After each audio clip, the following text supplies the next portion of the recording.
Hi, hello, and welcome to another video. Apparently, maybe that's how I'll do these. Today's unbranded. I was gonna say unscripted, but there's hardly ever a script. It's like there's barely a plan, let alone a script. Anyway, it's interesting because I feel like maybe I'm drinking too much sugar. Because usually I feel like it tastes very syrupy. Hey, Brian, how's it going? I feel like usually I have to quit sugar in order for sugary drinks to taste like syrupy. And I ain't quit sugar. So, anyway, today I was watching one of the masters at work, Rob Serrell. I don't know. There's something that's like, it's so just, I'm in awe at how you could spend less than 10 hours and be so concise, but it not feel like brevity. You know what I mean? I don't know. Anyway, for some reason,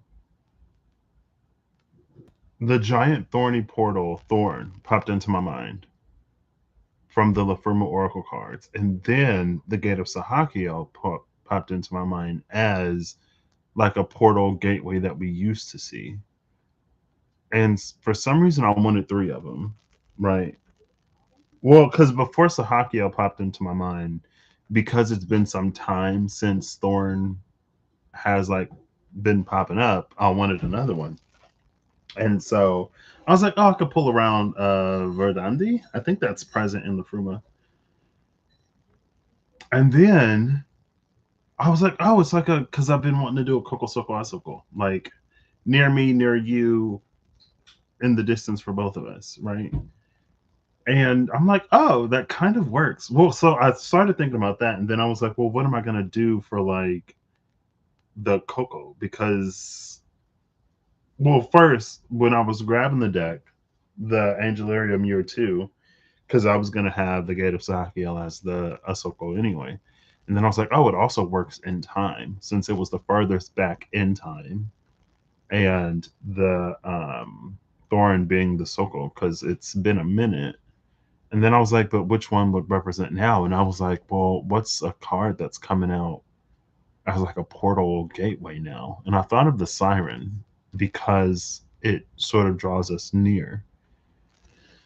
And as I pulled out the Lafruma to shuffle it, uh, the present now, one of the keywords for it is gateway. And I was like, oh, LOL. So, like, literally now.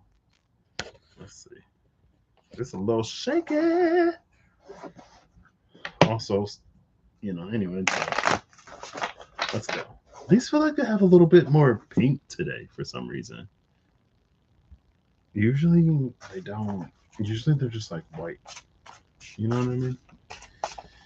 All right, so that's what we're gonna do. Interesting. We got a title card flip over, and it's the title card of attribution. There's two title cards in Lafruma. One that lists like contributors, I guess, and another one that gives like the breakdown.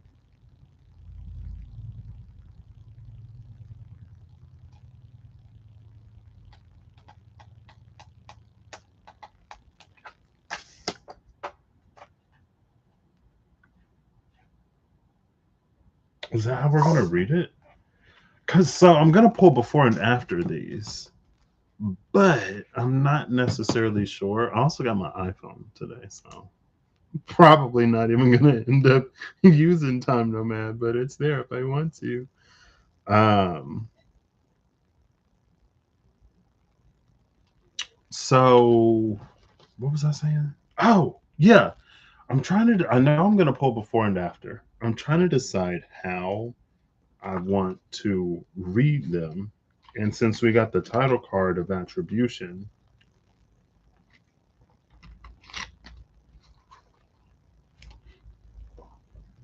it's like the things that lead up to a thing. So now I'm almost like, I think I want to do 3-2-1, which could be tricky depending on where these cards are. And I'm using the Lafruma. You know what? I'll do the raw rooms. That should help. Maybe if I can find them. Hello? Hello? Oh, here they are. Literally right here.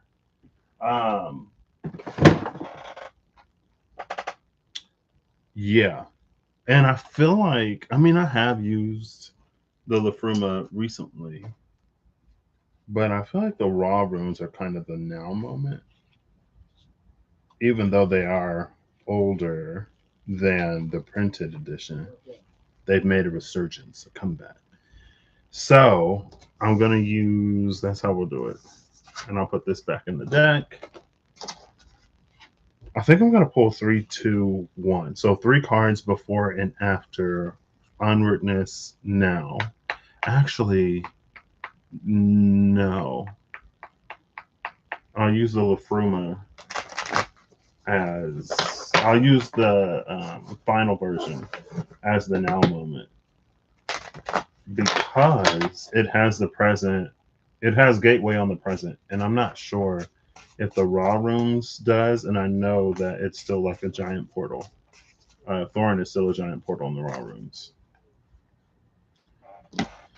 So we're gonna go 3-2-1, 3 cards before and after in the printed Lafruma, 2 cards before and after, 3 cards before and after Onwardness, present Gateway, 2 cards before and after Thorn Giant Portal,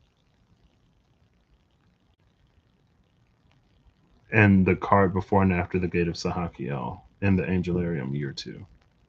Now, the reason why I'm doing multiple cards before, because those are the things that contribute to the unfolding of the next one. So, the card that's the furthest out. Let me think about it.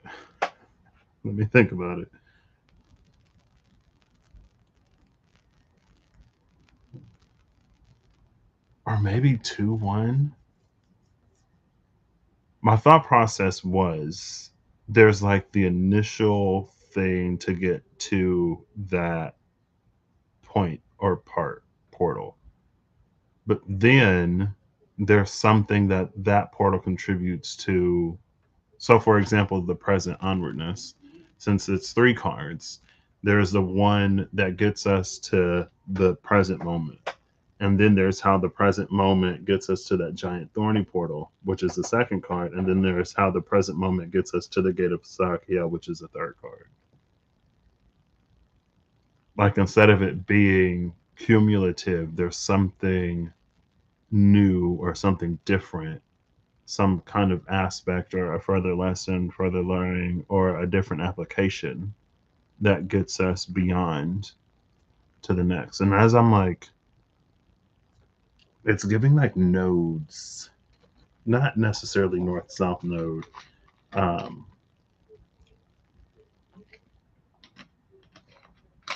uh, uh, what do you call them?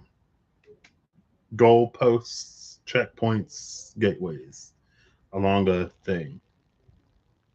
Or it's almost like, let's say you have a contract, and once you fulfill, like, there are goalposts within that contract. Like, once you fulfill this condition, you get this amount. Like, at 25% completion, you get 25% of the payout.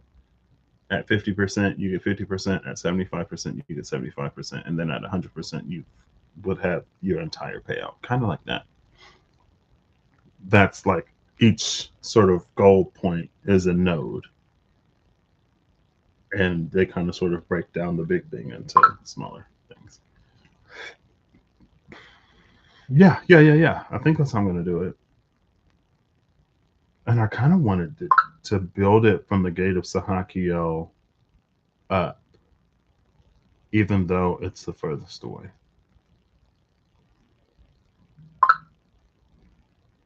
Sure, let's go for it. It's funny because the Gate of Sahakiel was like, it's the top of the deck. I was doing some pre shuffles. I did pre shuffle these, but I'm going to shuffle them again. And when I was done with the pre shuffle, Gate of Sahakiel was left at the top. I was like, okay. Okay, all right, okay. So yeah, that's what we're gonna do. Now, what do the cards after? Because I'm like, do I need 3 after? Ooh, some cards just tried to go in reverse. I'm surprised these are like. I mean, I guess I'm not. It's not like note cards necessarily have the. Ooh, water go fall. Just like did some acrobatics in my hand. Okay, and we'll cut it. And we'll do a cut, and that is that. We'll do this one. See? Bottom of the deck is Muriel, Angel of Cancer, and we're in Cancer season now. Gate of Sahakiel. And if I wanted to take this a step further, I could. Sahakiel is in the Angelarium Oracle of the Fallen. No, Oracle of the Emanations. I think Oracle of the Fallen is the new one. We could look before and after. And as I'm thinking about this, I'm like, do we need 3? Do we need multiple cards after? That's the before. So the furthest out is sort of how we reach that point. And then closer in, it's how that contributes to us reaching either the one above or the one 2 steps above. I see Remiel Angel of Visions at the top now. Cool. Wet moon energy. Um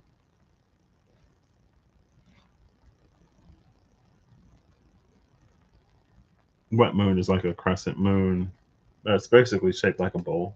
Like it would hold water. That would hold water. You could pour water into that. If it were upside down, it would not hold water because it wouldn't. So, oh, then I need to shuffle these from a printed. Ooh, Lafruma at the cut with leaf shade. Cradled Elven Light. Interesting. Cradled Elven Light and Benefic Shadows.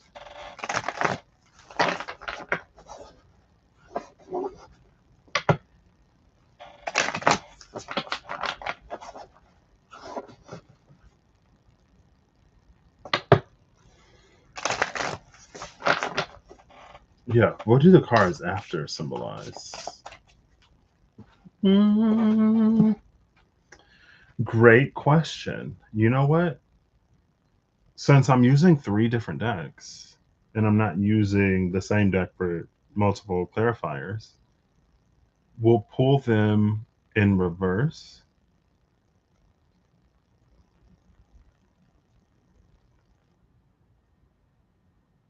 Because as I'm thinking about it, I'm like, well, would it make more sense to have the multiple cards after be the ones? Okay. All right. I feel like every now and then there'll be like theory crafting that I do before. Sometimes you got to be in it. I got to be in it. That in conjunction with not having a plan. It's just why we spend the first hour just like, what are we doing today?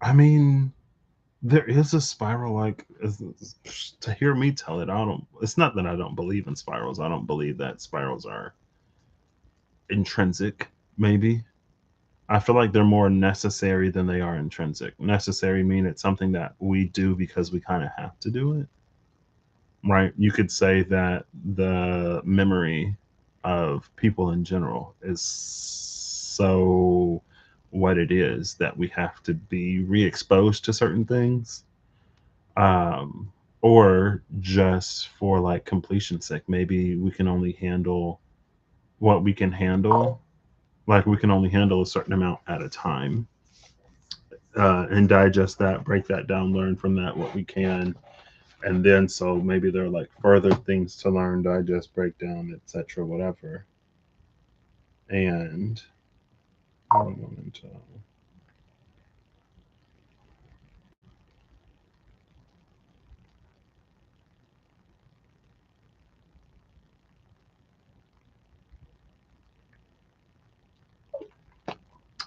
Um. Yeah. Anyway, cool. So, is it the furthest out? I feel like they should correspond, right? So there's what it takes, and then there's what we get, what we gain, what we find on the other side. Sort of a nature of a lesson and a gift, right? The lesson is what we learn, and the gift is what we gain from having learned that lesson. Cool. All right. So, like I said, I'm going to build this from the bottom up. Now, there are no flip sides to the Angelarium, because on one side it's the image with the title, on the other side it's the information. There are no like there are no card backs really.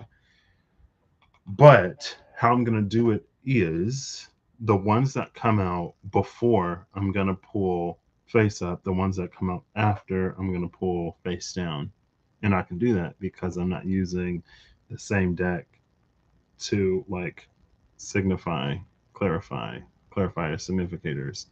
I can just leave it face down. That would have been a problem if I were looking for. I mean, not necessarily a problem because I feel like I've done it before. We would have just had to approach it differently. How about that? Yeah, okay. So we're looking for the Gator Sahakio.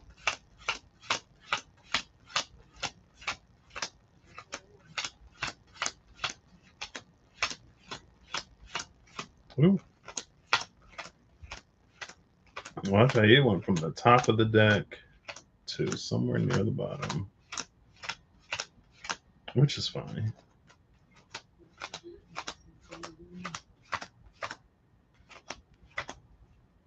Oh, I was about to say I ain't got too many cards left. Interesting.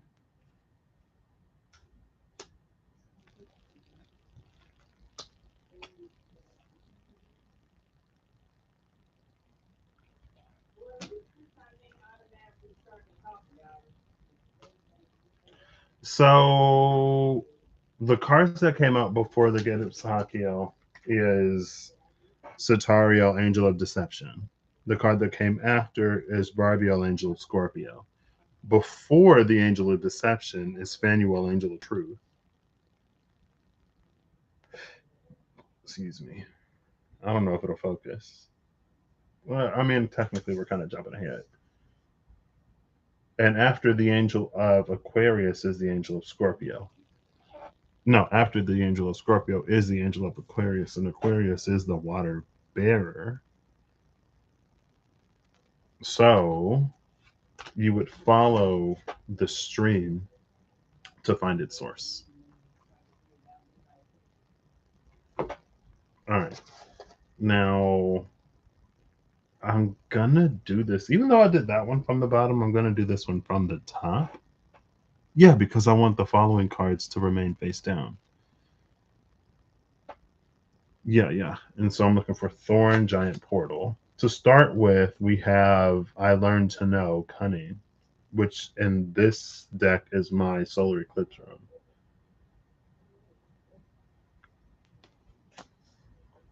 I don't know. I think it's in August, isn't it?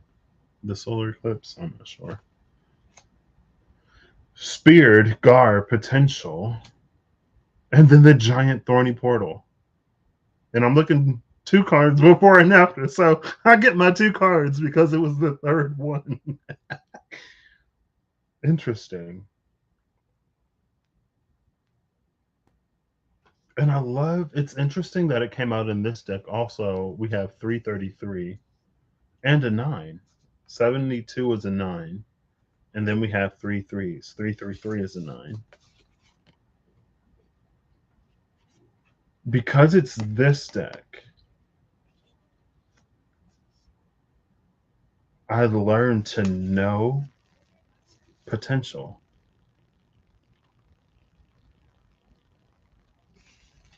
Is that related to the spiral?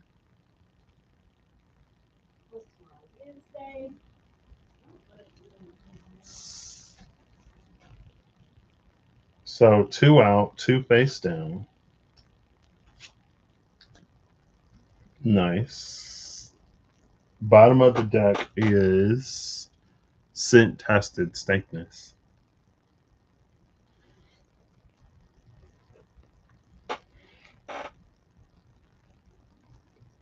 Okay. And now we're looking for the present gateway. We have Lagoon, Cosmic Ocean Lagoon, Towardness, the future, Briar, Scold, and Lafruma, Elven Light Benefic.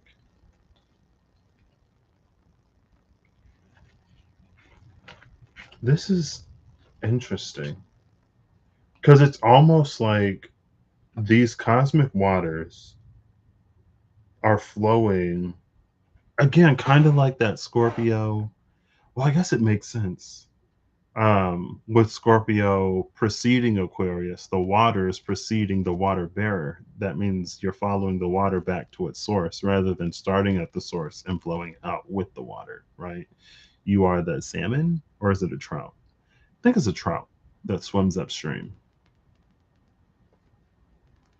And so it's like, but the future in the printed version, it's these briars. It's like a blocked portal. And on the other side of that blocked portal is this light. So it's, I don't know, it's interesting how that's happening. It's almost like the carrot on the stick of all carrots on the stick because things are flowing in a direction towards a light, but there's no access to it. The path is blocked.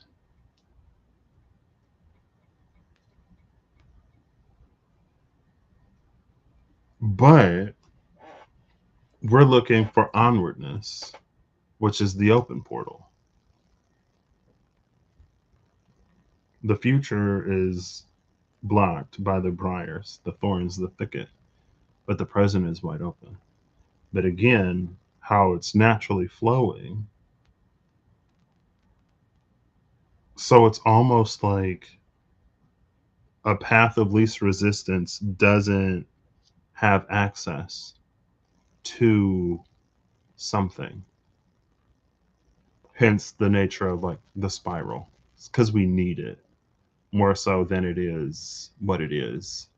Now, at that point, you could say at that point, is it semantics? Isn't it the same thing? Well, if it's what we need, then that is our reality. But also, no.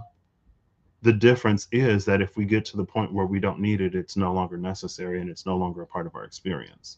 If it were truly intrinsic, then it would always be that way. But it's only that way because we need it to be that way. So, in essence, it could be like maybe there's a challenge that we experience in some area of our life. But it's like it's challenging because we need for it to be challenging for whatever reason. And it's important that we know that it's only challenging because we need it to be challenging, because again, that means that we can get to a point where it doesn't have to be difficult anymore. As soon as we don't need it to be and it's no longer necessary, it won't be. So it's not necessarily this thing that we're constantly going to be like hitting our head up a wall, hitting our head up against a wall, sort of about.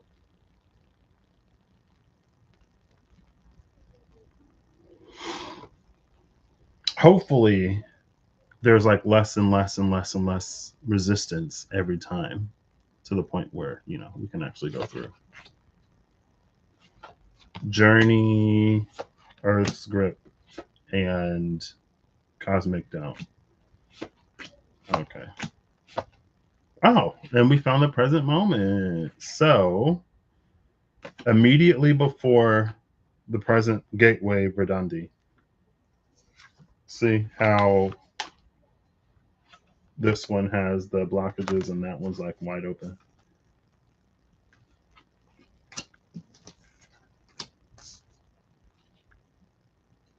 Before that is us, God mouth. Well, if God says to open, it'll open. It doesn't matter. Which is interesting because it is almost, see, stankness, scent tested is the bottom of the raw runes. It is almost this, like, this is almost like half of this. Imagine, because it's not exactly, but the rune doesn't exist. So we got to take some liberties if they resonate. So, like, this, we can take it a few ways. How like, my original interpretation is, it's almost like every time we come up against a wall, and then there's the scent tested, right? It's only there as long as it's necessary. And as soon as it's not needed, it goes away. But it's almost like, I don't know if it's our inner voice or if it's a divine outer voice, which still resonates to the inside. So what's the difference there? Maybe that one is just semantics. It's almost like I don't know if it's a question that's being asked or if the divine is saying like open sesame, you know what I mean? And it's not until we like hear it and speak it back. It's like we're being given the answer, but it's not until we honestly parrot it that the briars fall away and then the gateway opens. It's like it's one thing to be able to hear it and another thing to be able to speak it. And when we speak it, then the east, the I, goes on the other side and it configures itself into the thing. So there's this. And as soon as I saw Hang True, I was like, okay, before Godmouth is Hang True Review, which again makes perfect sense. This is to sort of playing into this in a way. And then before that is Condor, Cosmic Doubt. But at this moment, the doubt will be removed. At this moment, the briars would be removed. The doubt is non-existent and it's open. So you no longer have that elven light, benefic light, Lafruma light, almost like being filtered through the cracks of a brick wall. Now it'd be wide open. And since there's no doubt here, there's no also, you just get that pure divine fire. After you hang true. When you hang true, then you see it. Then the briars, like, they wither and they fall away. Now, what's also interesting about this is having access to that cosmic. Oh my gosh! I'm like, does this work? Having access to that divine fire that is free of doubt and it's not obstructed by all of the resistance and whatever reason we keep spiraling or need to keep spiraling, free of that, that's what gets us access to the gate of Sahakiel. The gate of Sahakiel being the gate of Sahakiel, it's like divine fire being the requirement to enter like that divine realm makes sense. You know what I mean? At least it does to me. Cool. So also Earth Scrap, Earth Script is outside of the window. Again, signifying it's after that cosmic divine flame has been freed of this earth grip. The earth grip being related to all of the things that make those briars necessary. It's almost like doubt and all of the reasons why we continue to spiral are the things that nourish the blockages, the briars, right? And without that nourishment, then the briars would naturally wither and die. You know what I mean?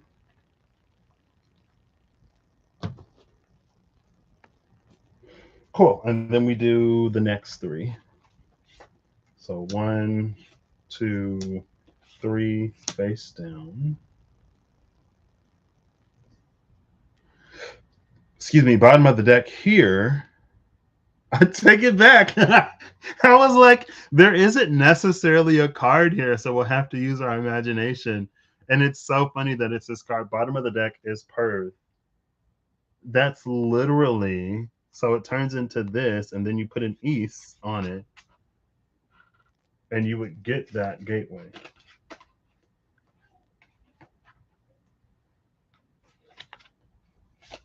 So if you think about it in a 3-part series, which is kind of difficult because the runes are placed in different spots. It's fine. I'm do it like this. Right? Anyway.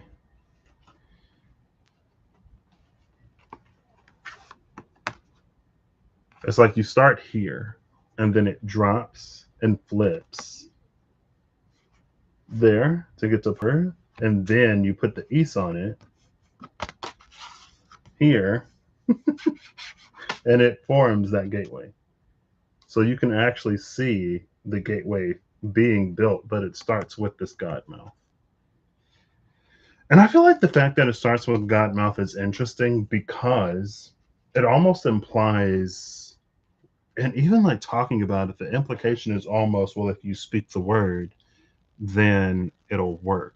And so, you know, we have these taglines, we have these buzzwords, right? Like sovereignty and all the other kinds of things where we think that if we speak sovereignty to a blockage, it'll go away. But it's not just about the word that's spoken. Like speaking the right word is only a part of it. They're also like there it has to be connected to something. There has to be a well that power is drawn from that is infused into the words that we speak. Now, when it comes to words that, and I guess also you could say it's a part of it, when it comes to words that have been spoken for decades, centuries, eons, when it comes to words that have a lot of sort of meaning that people have been putting onto it, which is funny because I started watching this one anime. I started and finished. There's like this new genre, I guess, of anime that I'm kind of into, which is like stuck in an Otome game, reincarnated into an Otome game. But it's not like typical, right? Reincarnated into an Otome game, but instead of being the hero, I want to be a maid. Reincarnated into an Otome game, but instead of being the villain, like I'm everyone's biggest supporter. You know what I mean? I bring everyone together. I serve as the glue rather than tearing everybody apart type energy. In one of them, they have magic circles that is the basis of the magic, and then you write into the magic circle what you want it to do. And the reason why they learn an ancient script is because the layperson doesn't know how to read it. And so they were like, if you were to use a commonly used language and inscribe that onto your magic circle, then anybody nearby, like, that would affect your magic, because it's like how they think of it and their connotations and what they bring to the table. But you don't want to just make up a language, or you can't just make up a language, because it has to be basically rich enough, like it has to have been used enough for those words to hold power and for it to have a meaning outside of the one that you ascribe, right? So that's why they use an ancient language that people don't know, but that was commonly used. So you get the power that it's been infused with through its use, but also it's not forced into the context and connotation of like everyone in the vicinity. You know what I mean? And the reincarnated character, they reincarnated from another world. They use the language of the world that they incarnated from just to see if it would work, and it does. And there's nobody else that speaks that language where they are, so it fulfills both conditions. So it's almost similar but different. And it's like been a thing. Just like the voice box is the thing that kind of sort of translates vibration to words. When we speak words in like spiritual manner, there has to be some kind of authority that it connects to like make it an actual sound and it not just be noise or vibration without a whatever, right? It has to be connected to something. And I don't think sometimes it's like we get so used to the open sesame, presto changeo, the magician has revealed their secrets, and if we just say this thing, then it'll whatever. But again, like without the speaker's connection to a personal power, the words fall flat. They don't really. It's like there may be some things that happen because again there is like a connotation to the word, but it's not going to be as powerful as if it's like there's a connection, there's a line, right? Anyway, so it's interesting to kind of sort of see that here, and we get this makes because this is the thing this pear tree is the thing that we follow to get to the clearing in the forest, that energy. Also, pear tree cosmic surge, there's a smell of the pear blossoms, and then we have scent tested here. And I feel like that's almost this like, even if the blossoms look similar, it's like you got to have the smell and the blossom. If you have the smell without the blossom, that could be like a perfume, a fragrance. If you have the blossom but not the smell, it's like it's a different flower. It's almost like multi-factor authentication. I guess you could say that in both ways, right? And the multi-factor authentication of the word and also the power.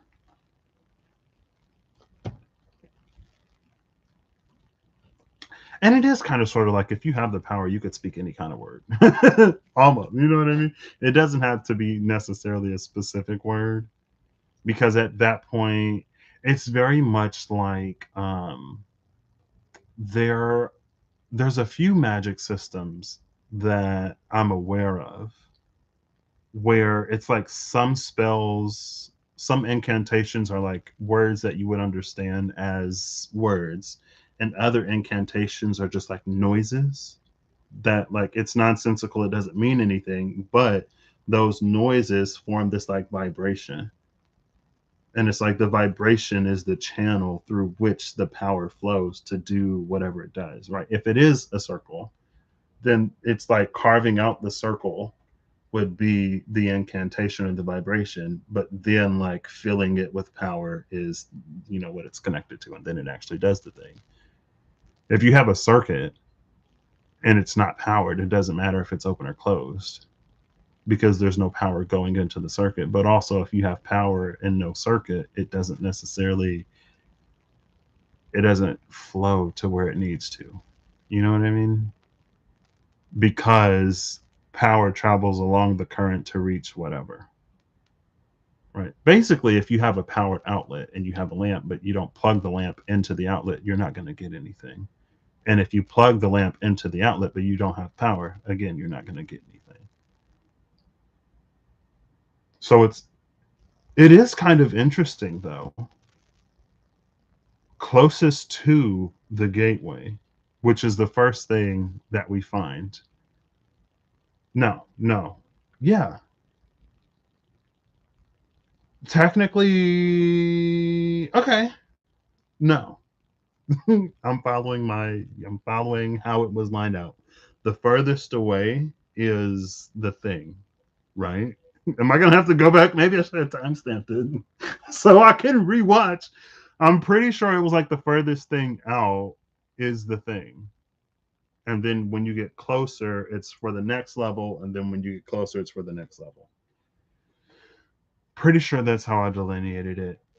So the word here is actually last. First, we find the power because on the furthest out is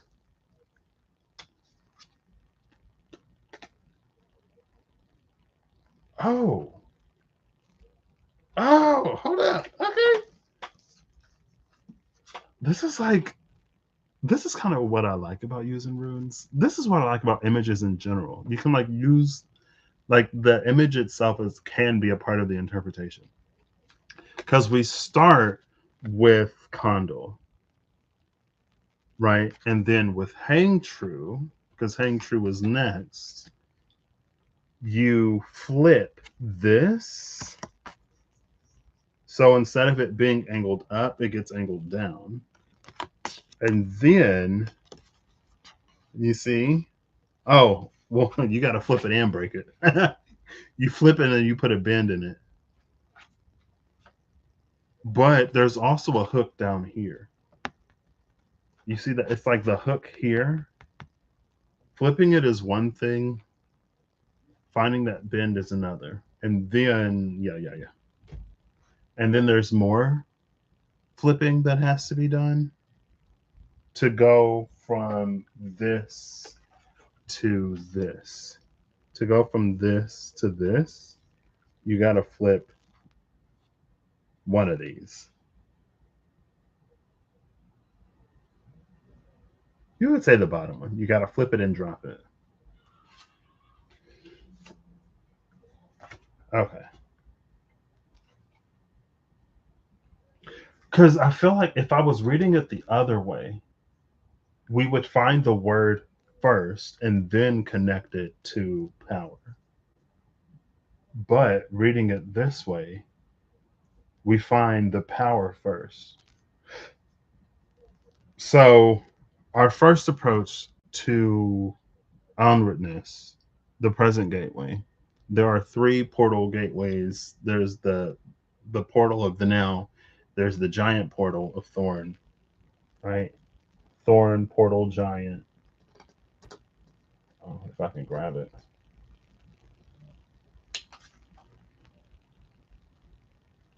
And then there is the furthest portal of the Gate of Sahakiel, which it's almost like if you were to put it like this, right? Like how the portal, like the gate, like comes up off of the ground. Like this is when it's budding, in this giant thorny portal. This is when it's like fully established. So here, a giant may be able to poke like a finger through. May not even be able to get ahead through that, but here the entire like the giant can walk through the portal here. And it's interesting because it is almost giving me a flavor of that trans-dimensional energy. Like the present gateway is a portal in this moment, in this plane, in this reality. But it's like when it bubbles off of this reality and it enters that where it's like boundless. Like let's say, for example, there's your timeline. Let's say there's a list of things that you can experience. Kind of like with the contract, right? If you do 25%, you get 25%. You do 50%, you get 50%. If you do 3/4, you get 3/4, and so on and so forth. It's cumulative, but there are delineators, and it's almost like if you put time on top of that, because we only have the time in which like we're incarnated.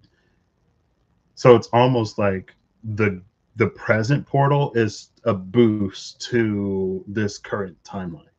So within this window of time, the portal can take us from like 25% to 75%. Within that portal, we get all of that sort of, and then kind of sort of lump sum.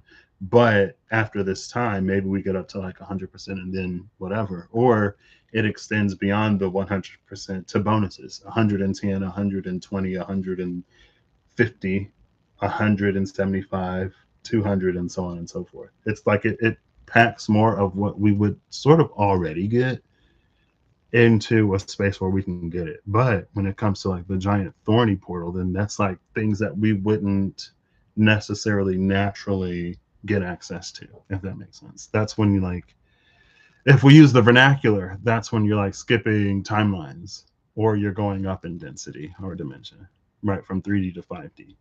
There are things that would have never been possible on the original timeline that now become possible.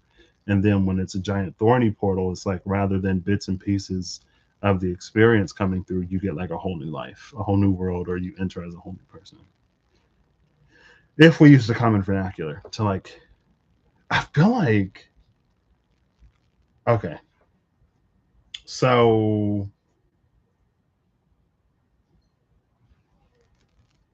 all right. Also, what I I feel like this makes sense. I don't even know if I necessarily have to. Okay, so we start with I feel like I could just read the ones before, because before the gate of Sahakiel is the angel of deception, right?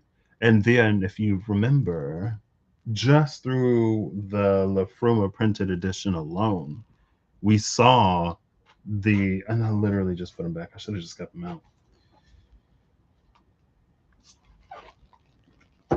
We saw how things were flowing towards this blocked gateway. Things were flowing to this dead end, but you can still see like the light on the other side of it. And it was like, well, there's no wonder why you have to have some of that divine light to enter a realm or to cross a threshold or to directly interface and interact with something that is more divine in nature. And it's whatever this removal of doubt, finding that divine spark. Literally, that's what the pear blossom leads us to. Cosmic surge. There's the cosmic surge. That's the thing. And it's like it surges the circuit. But instead of it like well, it depends. On one hand, you could surge the circuit and it could just like fry all the pieces and it never works again. It's burnout. On the other hand, it's like you could surge the circuit and then it elevates. It gets used to running that amount of electricity because it's like you've been doing incremental upgrades to the components, right? Or you've been using like more complex circuitry so that if you get this much, is it voltage? Voltage is the power that you're putting into it, I think. Like under this much voltage, it runs this loop. But if you increase the voltage, it'll run another loop, right? And so maybe you're putting in a capacitor so that when it surges, the capacitor will hold on to that excess power and it's like it'll keep feeding it into the loop. So even after one surge, you will still be running that cosmic energy. If you don't have enough resistances, then it's gonna like that surge of cosmic power is gonna overload the circuit and it's gonna burn out type energy. And didn't we just see current? Yeah. Was it in? It had to be in um one of those well-known alchemy archetypes. It was the river. I think it was the river. And I think the last tagline was the current. And I was like, is that like the now current? Or is that, and it's funny because onwardness is now. So this is the now. Now it's the now, then it was the flow. Electricity is also a current, right? It's a current of electricity. The circuit is what holds the current. And again, it's like you create the channel, you create the circuit, and then the water flows through, the electricity flows through, the power flows through.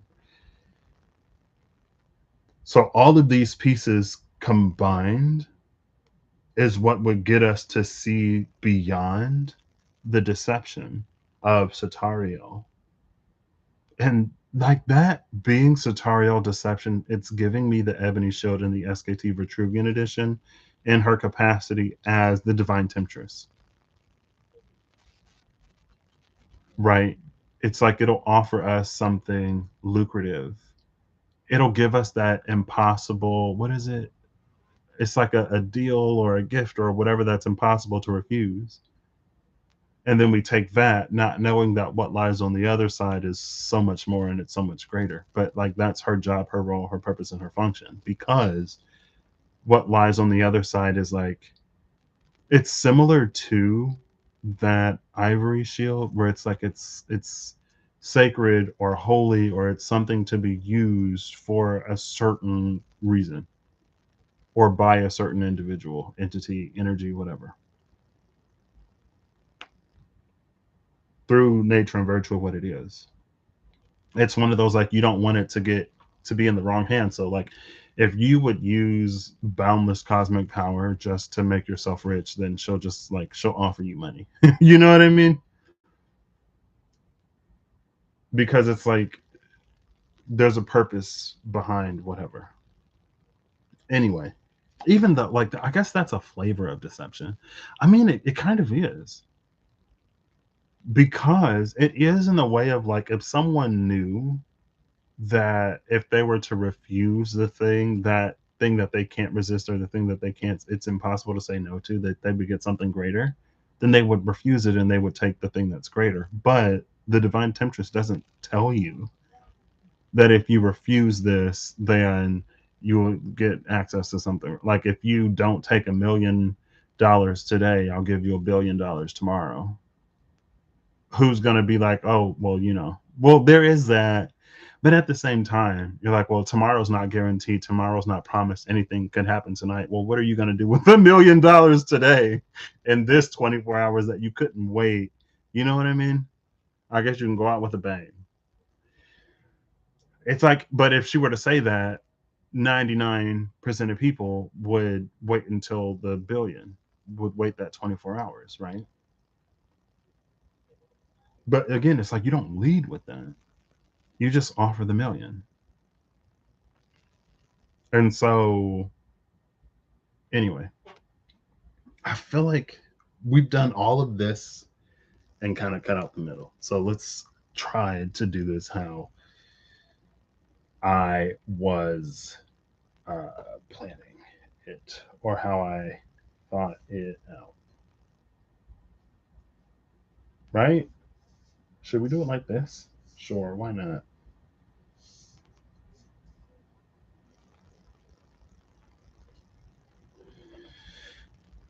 Okay.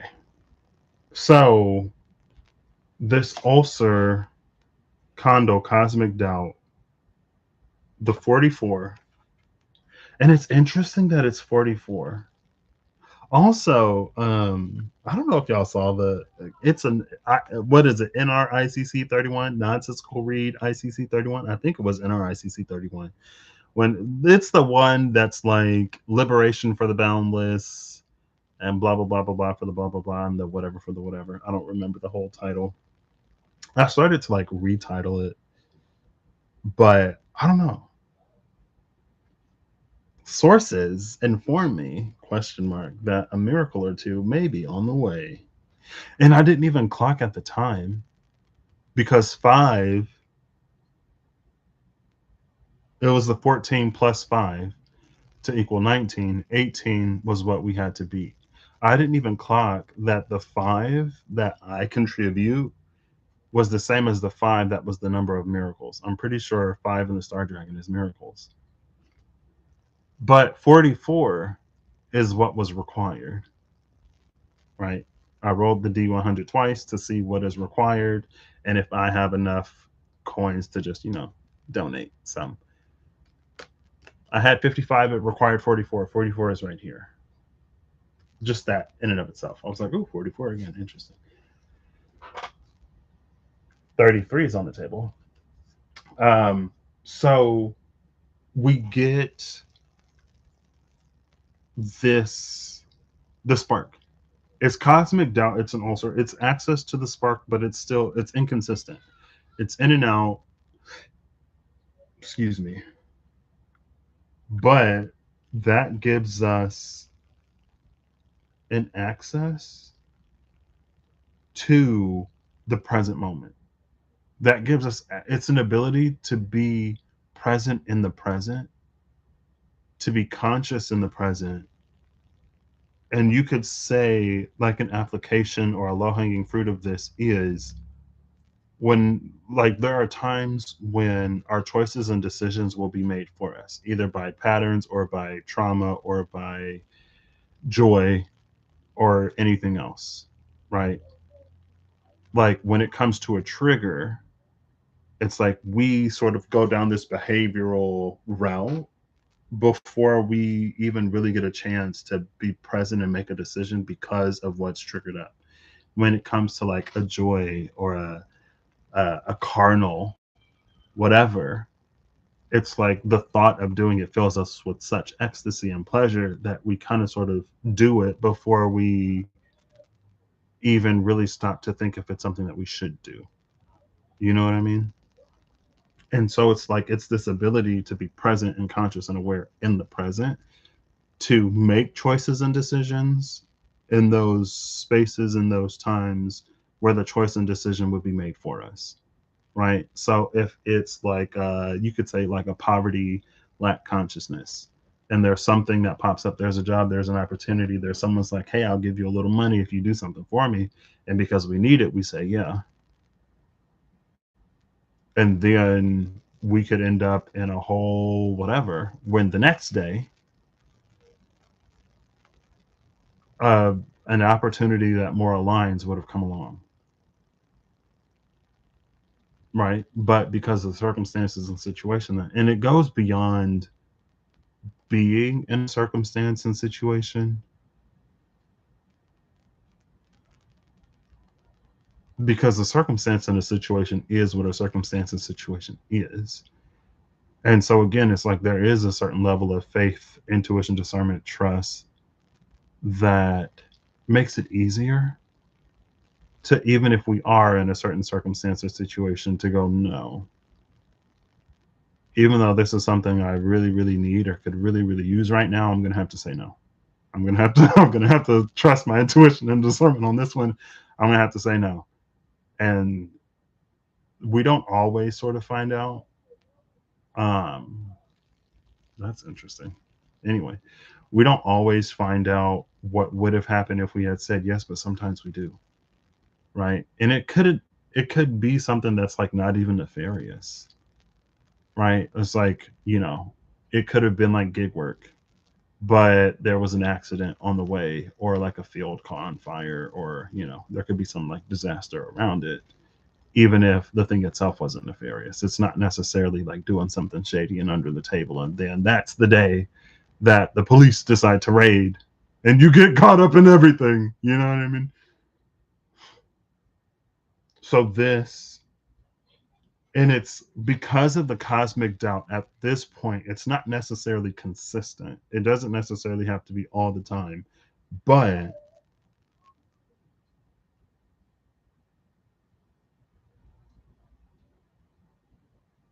okay. But well, let's flip it because we're here now. We have Was sat impassioned. The groundswell surge that defies the gravitational pull of all things. Literally, that one line. The groundswell surge that defies gravity. It's the trout that swims upstream, right? also the surge, like with the cosmic surge, but it's the circuit that's able to take in that extra power.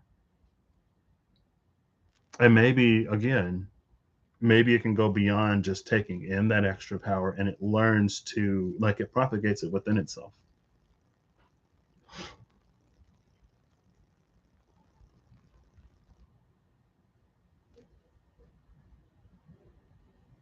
I feel like I feel like I'm almost remembering a dream I had this morning. I feel like it's like related to school or like a test or like taking a test. Maybe not. Maybe it's just like the image.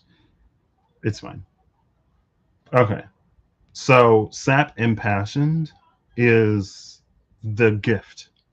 The lesson is to be present in a moment. The lesson is something like, it's something akin to being present in a moment, making choices and decisions consciously, especially where we wouldn't have in the past. Either because we're triggered and it takes us out of the moment, and we start, like, we go down this sort of triggered neural pathway where, like, these are the actions and the behaviors that, in a triggered state are exhibited. Again, it's not present in the moment, it's sort of defaulted to this, or it plays on like carnal pleasure, right? It's like it's an immediate payday, it's encounter that's like really hot, but maybe it has lifelong consequences. If you know what I mean. And there's not a treatment for everything. Um anyway, and but again, it's like it's before we really think like whether we should or whether we shouldn't, we're already doing something. You know what I mean? And then it ends with, or the gift is this impassioned sap.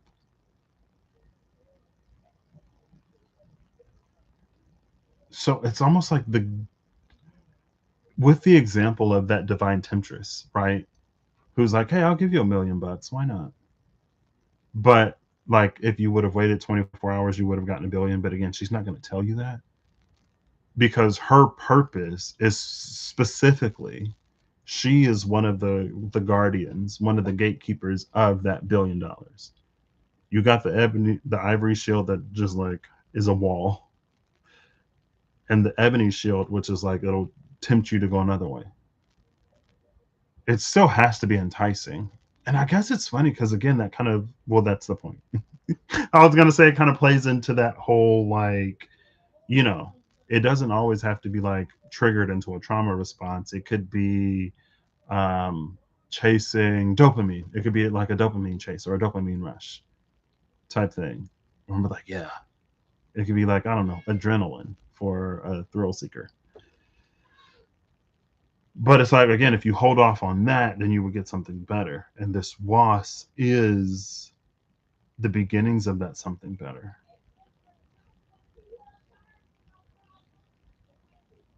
So now we come, okay. Now we come to cunning. I learned to know. Also, this is 9. 44 is an 8, 8, 9, right? It's sequential. It makes sense. Was is 35, I want to say, but I could be wrong. Was is 46, which is a 10. So I was wrong. Now we come to I learned to know. And learning to know is the condition to reach Thorn, the giant portal. And again, it makes sense. If this is our timeline and the present gateway, it'll take us from here to here on the same timeline. It's like a shortcut on that same timeline, but this is this new timeline that bubbles off, right? We have to learn to know, learning to know. And again, it's the solar eclipse room, but maybe that's not important. But it is for me. I saw the total solar eclipse, and was it April 4th, 2024? Mind blown. I was really like, when I'm like, oh wow, or whatever, I was like really shook because I've been outside and I've put on the eclipse glasses for like annular eclipses, and it is not the same by far. So I don't know if you've had an annular eclipse moment and a total solar eclipse is coming up somewhere where you may be able to go, and you're like, like, yeah, like to put on the glasses and to see the moon going in front of the sun is cool, but other than that, it's not like a good start. When it's a total solar eclipse, girl, even the frogs will start singing. The frogs think, wow, I think it's nighttime. The frogs started acting it up. And then the sun came back, and I guess they went back to sleep. That was their shortest day. That's their shortest day of the year. that what, 2 to 7 at the longest minute day, or the shortest night for the day animals. Anyway, back to this. Learning to know is the key to start getting off of that timeline. And it's not necessarily like a bubble that pops off and then just floats in the cosmic ether. Maybe it is. Anyway, I watched Steins Gate yesterday. That was like almost my whole day. So now, which is why I'm like, okay, I think this works. And learning to know, we go back up to the onwardness, and it's hang true. Hang true review. This is to see things. It's almost like to take as much time as we need to reach truth in a situation. And it's not partial truths. It goes beyond like confirmation biases and like getting the information that we want. Hang true is a complete, as long as it takes, we are there, and we are attentive, we are aware, we are learning. Because sometimes it's like we can seek an answer for a certain reason or for a certain purpose. And as soon as we think we've gotten enough information, we go, okay, thanks, bye, and we leave. And again, it can like that outside, because it's like learning enough to be dangerous, or knowing enough to be dangerous, but not enough to like be wise or right or whatever, to use something properly. For example, like if there's a piece of equipment that you learn, it's like you just learn how to operate it, and so you're running it, but you don't learn that like, hey, every however many hours you need to like shut it down and either rinse it down to cool it, or just let it naturally cool, because if you keep running it, it's going to overheat, and then when it overheats, if there's anything flammable in the area, everything is going up.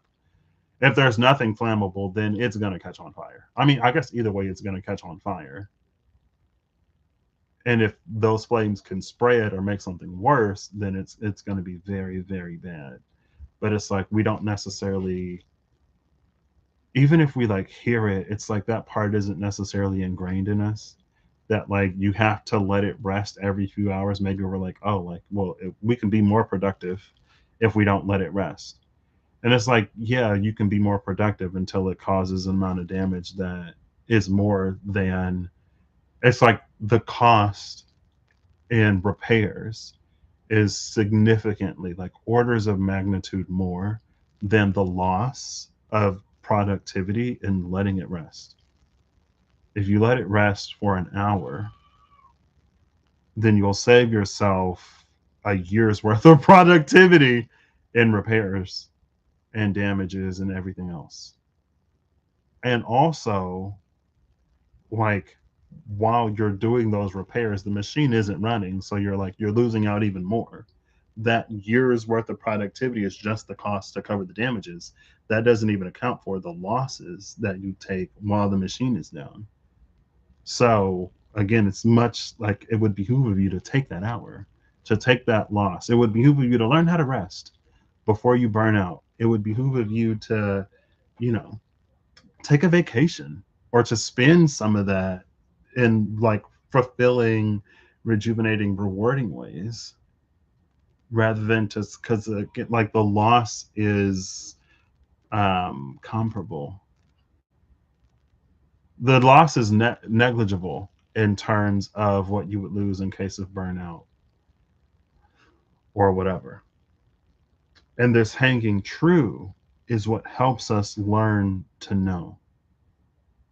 I learned to know. This is learning that is turned into knowing, that's turned into knowledge. At this point, it's not necessarily like turning into wisdom. And here, it's almost like we can use the gift of being impassioned to help motivate us to learn to know. Because it's almost like, again, like you have now this ability to be present in the present moment, and because you're present in the present moment, you have decision, you have agency, which is a loaded word. You have agency in spaces where usually like a trauma response to be would be triggered, or like adrenaline junkie would be activated, or your dopamine seeker would be like turned on to max sensitivity. And it's almost like the gift of being impassioned in this moment, it can almost be this like, well, if I have all these choices now, and if what I've already done has led to this and this and all of these things that I never thought I would have experienced, then like imagine what could happen if there's even more that I learn. And it's like it becomes, you could say it becomes its own kind of rush.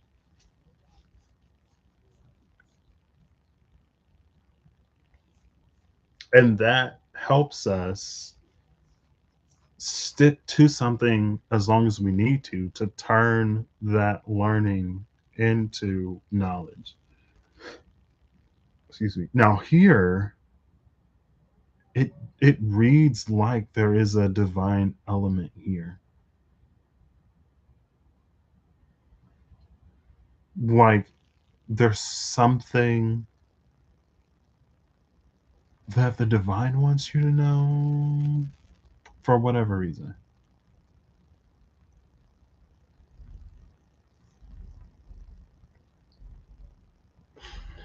Now the gift of learning to know is heartache. But it feels like this heartache, this is like letting go. It's so interesting. It's almost like if someone's heart was like swollen, engorged with blood. It's just like it's not letting out enough blood, so it's just like it's swelling to the point it's gonna burst. This would be a surgical procedure to like release some of that blood so that the heart can like, you know, shrink back to its normal functioning size. So it's not gonna explode. So within the metaphor, or within how it's within the framework that is being told through, it's like there's an ability to recognize when like you would be triggered or whatever, and to keep doing something anyway. But the gift here in learning to know is to like release the trigger, to release the, to like to free oneself of it, to go beyond reclaiming one's agency and to be truly liberated and free. There's something that like holding on to it is doing, or there's something that holding on to it takes away.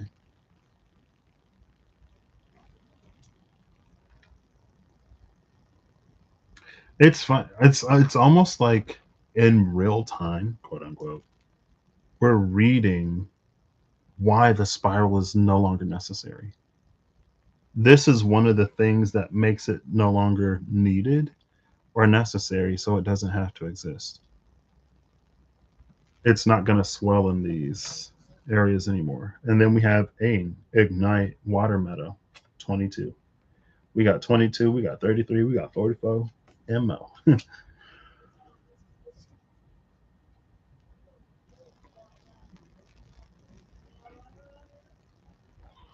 What I like about, so this is the surgical procedure to release the blood. And it's like these are the stitches on the heart to like sew it back up.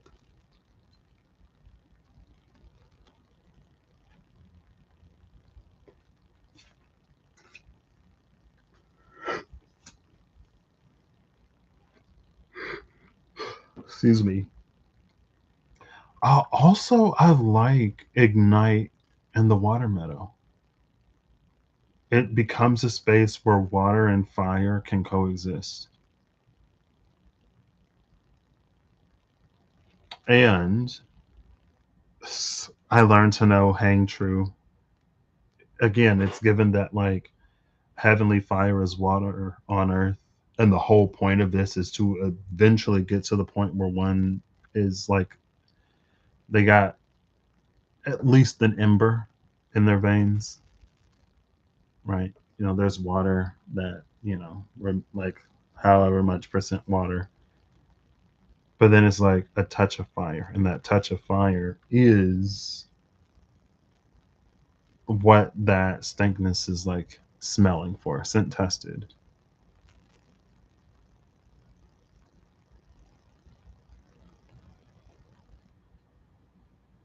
And it's like it's that fire that's going to put us on a completely different map. Okay. So now we've gotten two parts of onwardness. We've gotten Condal, which is cosmic doubt ulcer. It's the flame, but with conditions. Like it ain't necessarily consistent. We've also gotten hang true, where we see the truth of certain things. And we've also got cunning, I learned to know. So now we're taking, it's like we're forming a knowledge base off of things that we intuit, things that we discern, like lessons and stuff like that. Right. And it's like when it becomes knowledge, that's what gets our nature to change. Again, with the gift of igniting the water meadow. It's like when something goes from, like when you're forming a new second nature to when it becomes your primary nature, right? Maybe like you used to be angry. And so, like, your new secondary nature is like to be more calm or to at least be present. And although it's like you get so good at whatever, it's like you get so good at counteracting your anger that calmness becomes your second nature. But then it eventually reaches the point where calm is your primary nature, right? So maybe there are things like you're really good at coaching yourself through things, but it reaches a point you don't even have to coach yourself anymore because you've gone through the practice so many times that it's like just it becomes your new primary nature. Right. It's like you don't even go there anymore. You don't even have to actively coach yourself through something because it's how you're wired now. Thank the Lord for neuroplasticity. You know what I mean? That we can reframe and rework pathways in the brain to just, we don't need that anymore.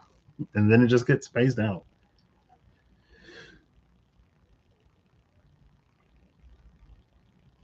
So the gift of learning to know is release, being able to release.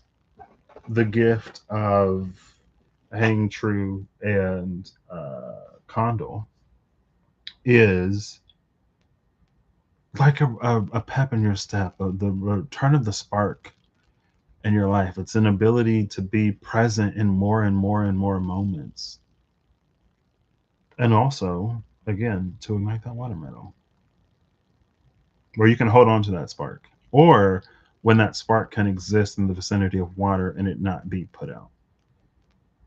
So now we approach the gate of Sahakiel. I'll read it for you, because why not? I watched as the clouds poured forth from the mouth of the opening. The sky on the other side leaked through to flow down into the valley below. Compared to the great emptiness of the valley, the stream might as well have been fed through the eye of a needle, for it accomplished the same. Even so, it regarded the world openly and boldly. Beyond its arches, the great seraphim Sahakiel reclined.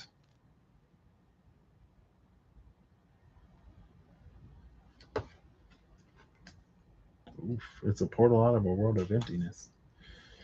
Also, the sky spilling down to fill the valleys, it's that inversion. Also, is that not the vortex? Was it the vortex? Was vortex the word? Where it was like inverted. It feels like being just flipped upside down and pulled into the sky. Okay. So where this stands or starts is Satariel, Angel of Deception. While Samyaza created the flax of truth, Satariel would spin it into thread and weave it into the very reality around him. He was entrancing. The patterns of his wings would flex and flow with his impersonations, making his performances irresistible to watch. When he was stabbed through the heart, no one had any idea what had really happened. His death was met with applause for its realism. That stab through the heart is interesting here. So the connection here is it's holding on to these things that makes us susceptible to those deceptions, which makes sense, right? Like it's the reason why we would choose whatever the divine temptress offers rather than continue on our path or on our way, right? Like maybe there are things that we hold on to within ourselves that make us want to believe things that we know are false or need to believe things.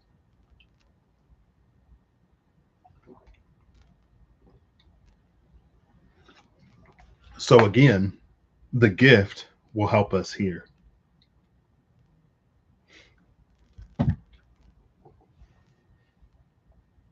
Also interesting how it uses the truth. This isn't deception that's purely fictional or based on lies or whatever. It's a deception that is a manipulation of truth and his ability to become the part.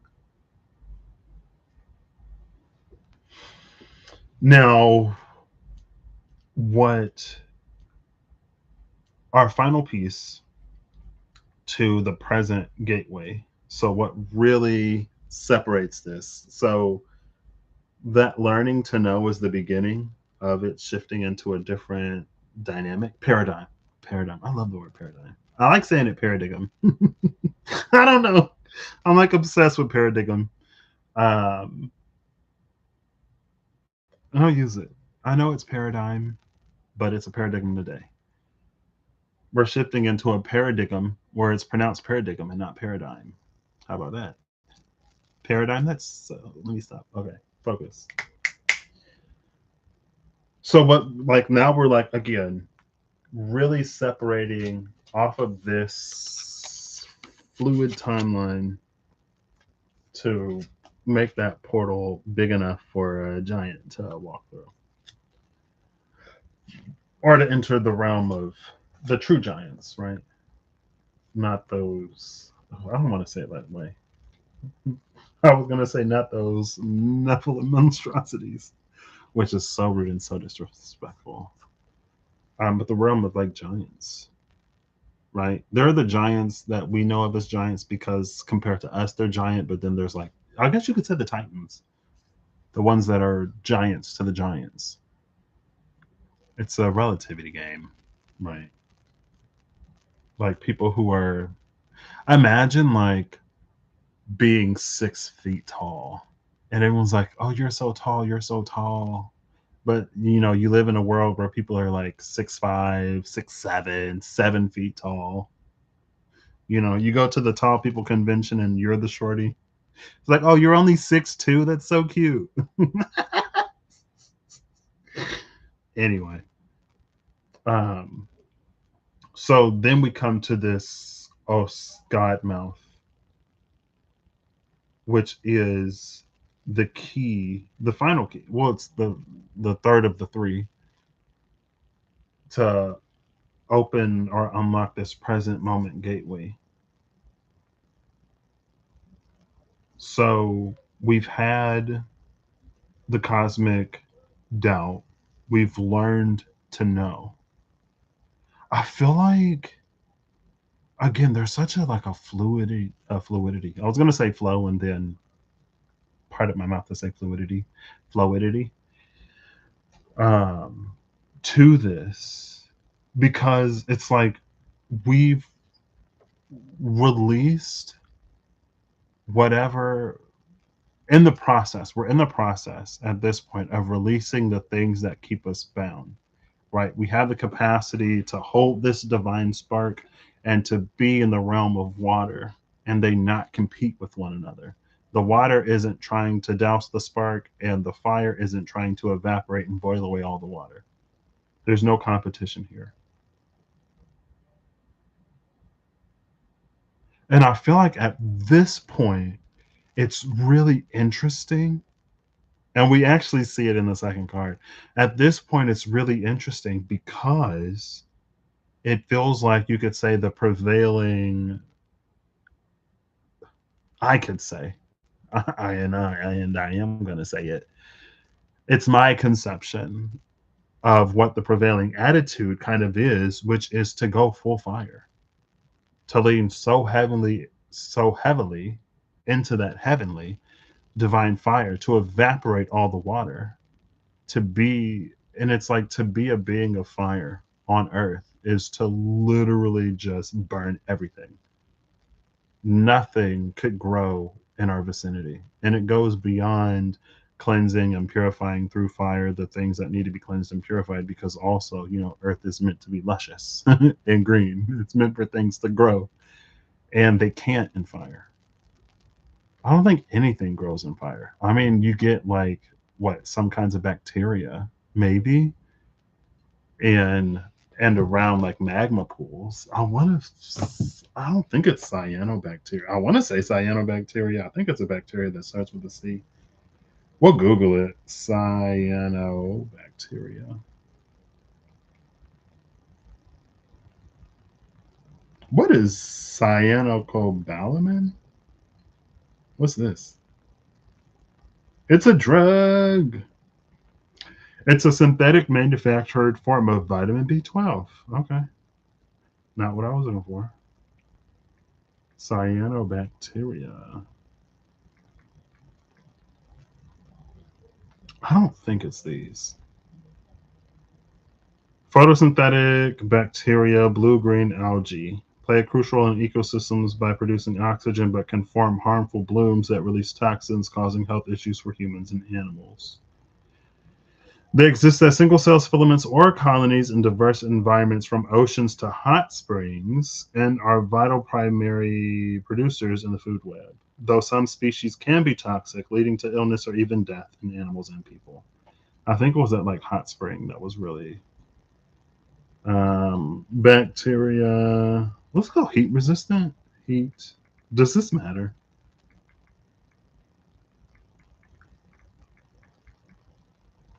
In food? Not in food.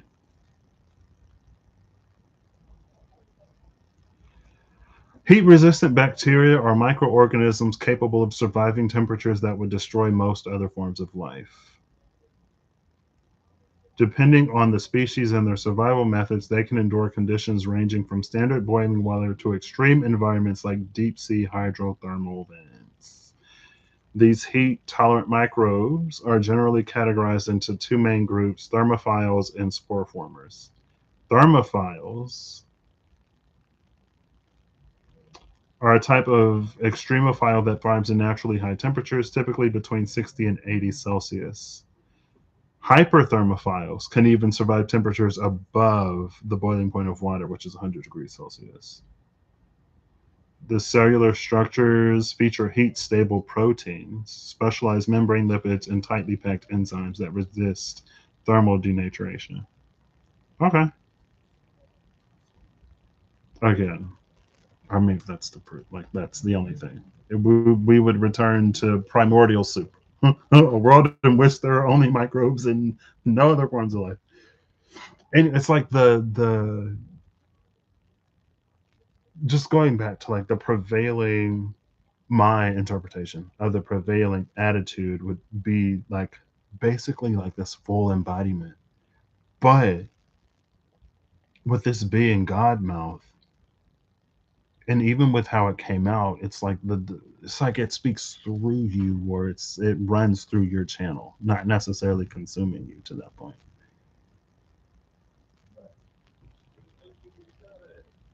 Right.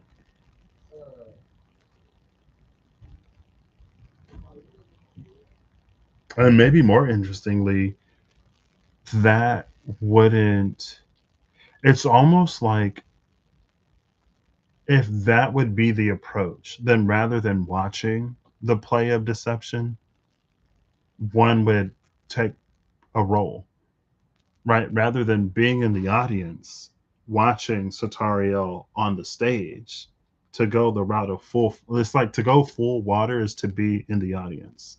To go full fire is to be on the stage. And it's only in this in between that you realize the play is a play, or you see beyond the deception of it, right? Cool. And then we have spirit potential. Now, what I love about this spirit potential is like we get this two halves energy. We get this like black and yellow, because again, it's to be both fire and water. Ing is the first step. Ignite the water meadow, but you don't dry the water meadow up into a desert, and the water meadow doesn't flood to, drown the flames.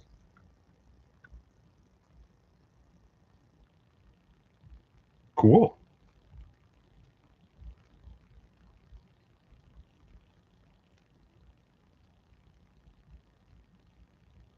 There's something about there's something about holding divine potential in a body. Maybe. What do I know? Who am I? Right? I feel like I got to remind myself. I mean, I don't have to remind myself. I know. But it's like, okay, girl, sure. I'm reading what I'm reading. Use your discernment. I could be way off. I could be spot on. Um, but like that's the potential of man created in the image of God to be both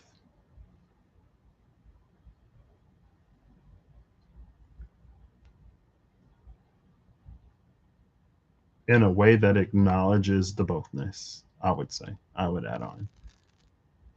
I think there's one way. It's like you are a blank having a temporary, you are a blank having a period of time, other experience. But it's almost like, in a way, it's used to, it can be more so in the past. I think we've generally come around from what I've seen. Um, but again, it seemed like in the past, it was almost used to completely invalidate the human experience. Or it's like, we seek an afterlife and we live our lives to make ourselves ready or to pass the test to enter into the pearly gates in our afterlife, but it's like there's so much of living maybe that we don't do because we're living for this eternal tomorrow. Now, it's not necessarily to be hedonistic or to be like a you know, whatever.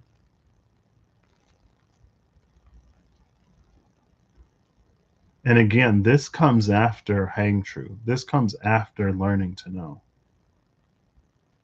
And maybe because that knowing is already there, that when the divine speaks in that God mouth energy, we know how to fulfill that potential.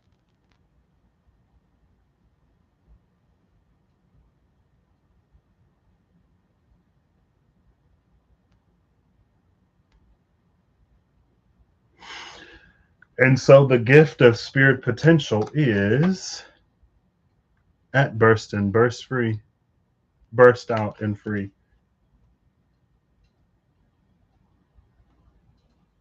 Whoa.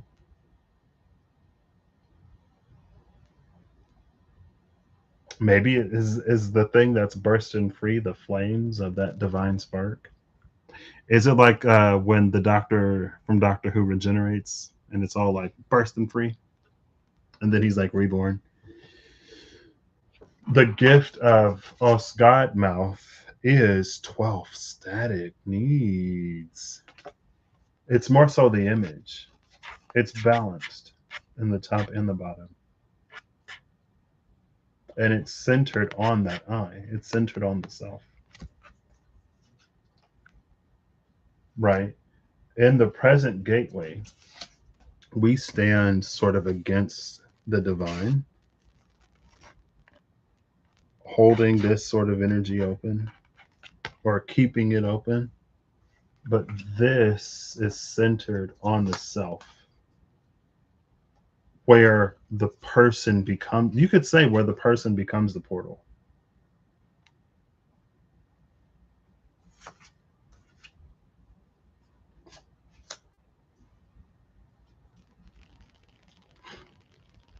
And then we see through the deception, we cross through the gate of Sahakiel, and we end up at Barbiel, Angel Scorpio. Scorpio associated with transformation. Not surprised. There are times when words fail and action must be taken. When trials beset our lives and no other course of action is available, we have to fight. The nature of this sign is to be an ally, loving in the easy times and harsh when the world demands it.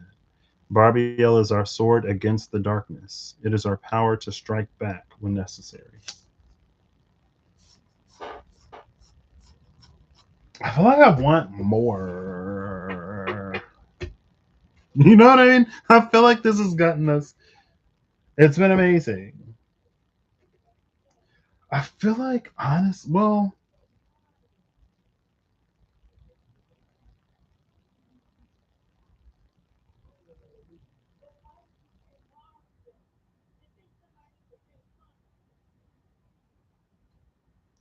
I. I'm sorry. My number one fan is raving about maybe Password or some game show. And it's like all I can hear in the background. She's talking about. Let's say in Mario for plumber. I would have said leaky. I would have said something else. Mario is a plumber. I guess if you don't know, if you really don't know, that's almost like it's common Mario knowledge, but it is kind of a deep cut at the same time. It is because I mean, I guess he goes down pipes, but you wouldn't think from the game that he's a plumber necessarily trying to save a princess, stomping on mushrooms and no stomping on some mushrooms and saving other mushrooms because aren't Goombas like mushrooms too? Anyway, it's fine. I almost like I don't know. I almost want this to like. It doesn't feel like it feels like very. It feels like getting to from the well, yeah, obviously, like it makes sense. You know what's interesting about this is, though, yeah, because it has that ool component to it, ool alcenses, but it's also grounded.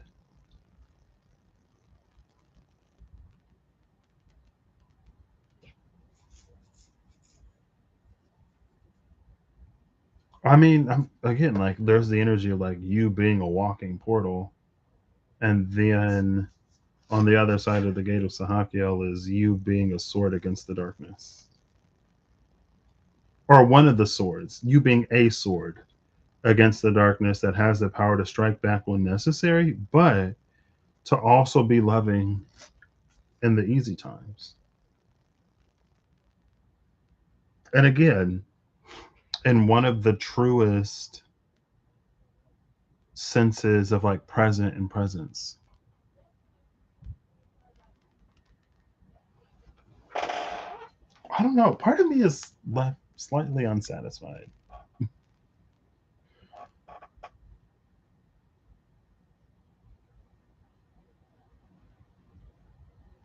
I said we could do it. I mean, but it's also not necessarily gonna help, I think. If I don't think it'll help, why am I doing it? Well, we'll see if they do or if they don't. How about it? Excuse me. But so this is our entry point, right? Because if we were to remember, we follow those scorpionic waters to its source to find Aquarius.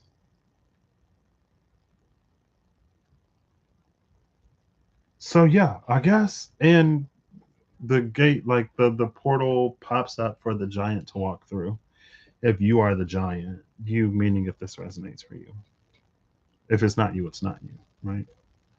You is just like a pronoun. It's like Cinderella's slipper. Like Cinderella's slipper. If it don't fit, it don't fit. It's not you. You know what I mean? Sometimes we hear you and we think it's us just because somebody said you. And it's like, if it ain't you, it's not you. If we're not talking about you, we're not talking about you. So what are you upset for? Anyway, um, there's there's something beyond this. Because again, and I could read, I'll give it two and a cut. Who was this? Cambiel Angel of Aquarius. The process of creation requires us to draw something from within and bring it out into the world. We take the experiences and emotions that have been given to us and pass them along, the good, the bad, beauty, and pain. Those close to Cambiel know this process very well. To enrich those around us, we sacrifice a little piece of ourselves, pouring out our hearts in the hope that another vessel will take a drop of it with them. Now, but at this point, the process of creation requires us to draw something from within and to bring it out into the world. At this point, and by this point, we have awakened the spark within us. So rather than creating water to be filled by vessels, or rather than drawing water fueled by our experiences, it's like being able to tap, and again, being able to tap into that authority so that a spoken word can do what spoken words do. At that point, at this point, we can draw out from the fire within us too, and not just the water. So, yeah, literally, because that was the thing at the beginning, right? It's one thing to say something, and like we've been given language, but we've been given,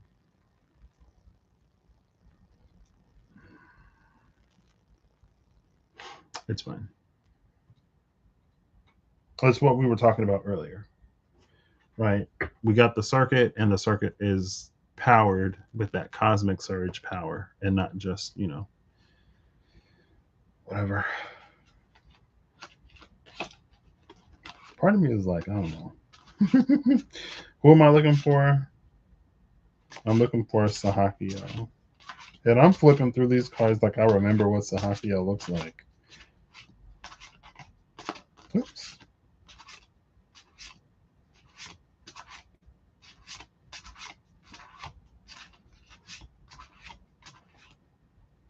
So we have Duma, Angel of Dreams, which used to come out all the time. We have Sahakio. So this is the angel that sits on the throne beyond the gate. And we have Hasmed, Angel of Annihilation. You know, I guess cut to Barbiel being that sword against the darkness. Which is kind of funny because that was well, you want enough fire to do the job. You want to, it's almost like if you are fire and water, if you have to completely scorch the earth, you can. But then you can allow those waters to flow to replenish and renourish it, to restore it.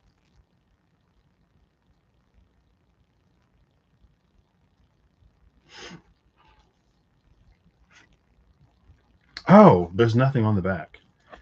We got Duma, Angel of Dreams, and Hasmed, Angel of Annihilation. And maybe this is the two songs because the dreamy, loving, and easy times, and then this sword against the darkness, harsh and and the tough times. It dances between dreams and annihilation.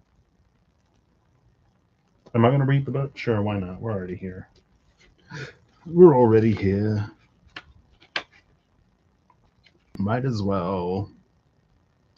Duma, Angel of Dreams, docent to the unknown. Duma is the impetus to doubt a false reality. The impetus to doubt a false reality, and the Angel of Deception is right there.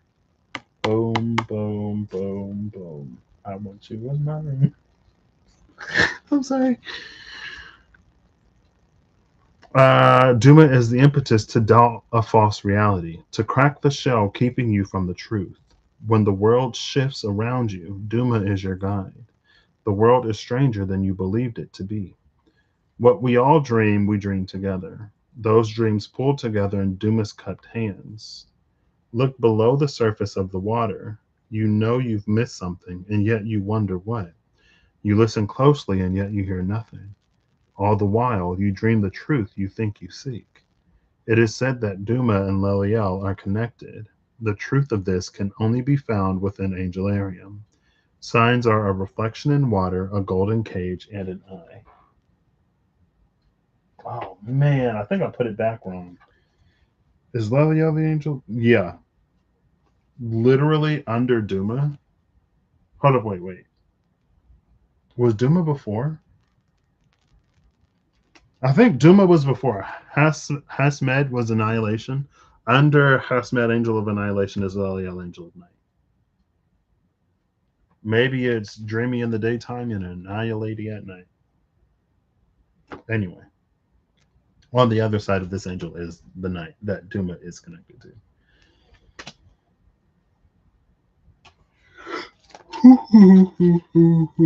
Excuse me. Moon River, but specifically the Bayonetta 2, I think, version of Moon River. Hasmed, the Unmaker. A terrible sight to behold, the void eating itself and making itself anew. That which should no longer exist is unmade by Hasmed's hands. There is something that needs to be removed. Look upon that which should not be and loose it from existence.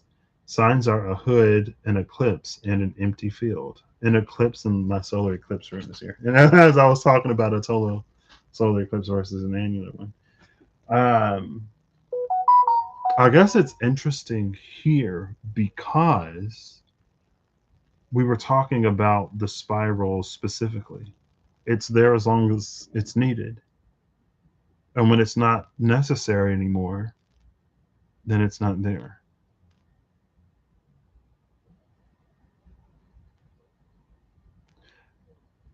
So Duma is connected to Leliel. Hasmed and I guess there's technically two. Sahakiel. So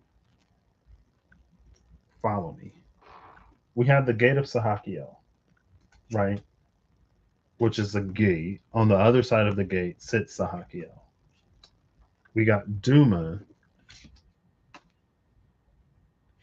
So as they came out, Duma, Sahakiel, Hasmed, Leliel. But we have Sahakiel separating Duma from Leliel. Dreams, the angel of dreams from the angel of night. These two inextricably linked. When it's no longer deemed necessary, Hasmed steps in to unmake it, to remove it from existence. So Hasmed is here to remove Sahakiel so that Duma and Leliel can be together.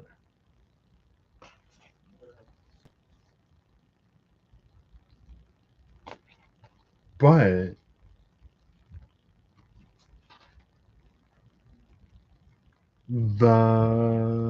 I guess to remove space is to create a portal, right? Because it's the gate of Sahakiel that opens.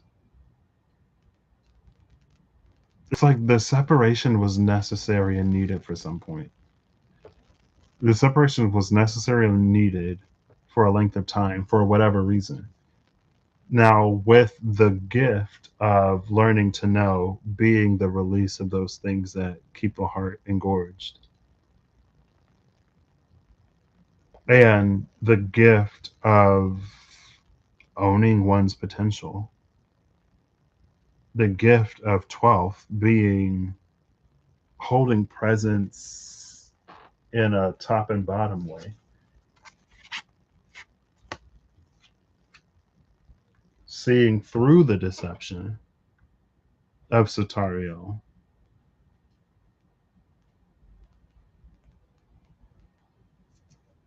It's like all of that removes the need for it to be separate, right? And it's interesting because Satariel is one of in the Ria Karukia mythos, filtered through Peter Moorbacher. That's his name, right? Yeah, Peter Moorbacher is Angelarium. Satariel was one of the ones that fell. That was like, oh, like they killing folks, so we need to separate ourselves. They learned from Azazel, and again, like I learned to know. It's like they learned how to use weapons from Azazel, but they didn't. They learned how to use them, but they don't know like when. From a certain perspective, they don't know when. From their perspective, they know exactly when. That was deliberate. You know what I mean? That wasn't an accident. You don't accidentally turn a blade on an angel. You don't accidentally start strangling the crow like that crone in reverse. That's when our motivations take over, right? Our motivations for power, our greed, our lust for more, for whatever. That's when we start to twist the truth of divinity and try to make it serve our purposes. And that's when the veil went down. And they're like, yeah, we're not doing that. But through all of this, the veil itself is no longer necessary because you've become the wise, knowledgeable one that won't misuse it.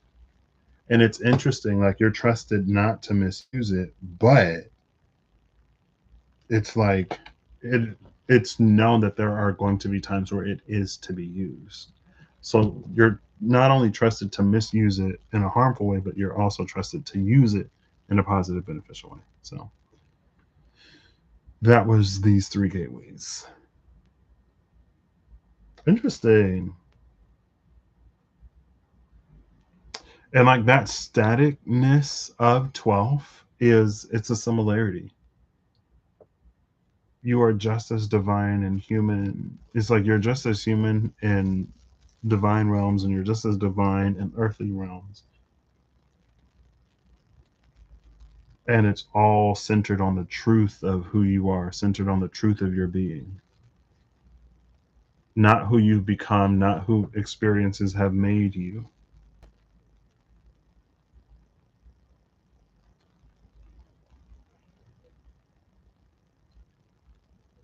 And it's a process. Cool. All right. I don't think I'm gonna get final cards. I mean, I don't know. I mean, I guess I can. Sure. I mean, this feels pretty complete. I mean, a final card isn't necessarily always to take the message even further. Sometimes the final card is just like, sometimes the last thing to be said could be related to something else. Right. Oh, and by the way, you may also want to be aware of blah, blah, blah, blah, blah, blah. Excuse me. Ooh. Samikiel, Angel of Vengeance. Interesting. The Blade of Samikiel cuts both ways. So it's one of those like, let he who is without sin cast the first stone. Because once you start throwing rocks at a sinner, every single sinner is going to catch a rock. And if you use one of them, you're going to catch them too. Type energy.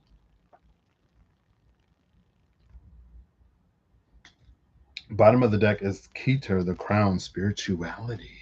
Ooh, girl.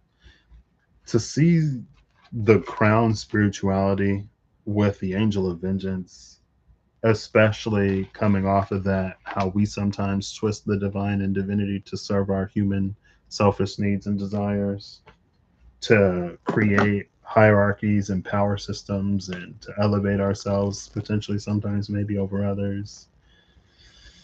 And see that angel of vengeance is like, woo. Okay. But again, that sword cuts both ways. And that's why sometimes we want to be careful as we wield it and use it, because depending on the circumstance and situation, we're as likely to cut ourselves as we are to harm anyone else.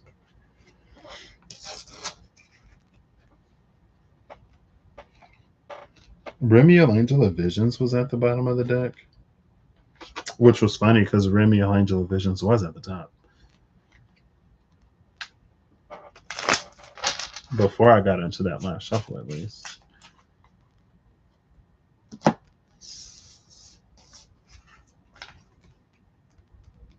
Also, all of the learning is up front, right? I learned to know was the initiator of that Thorin Giant portal. And Hang True was a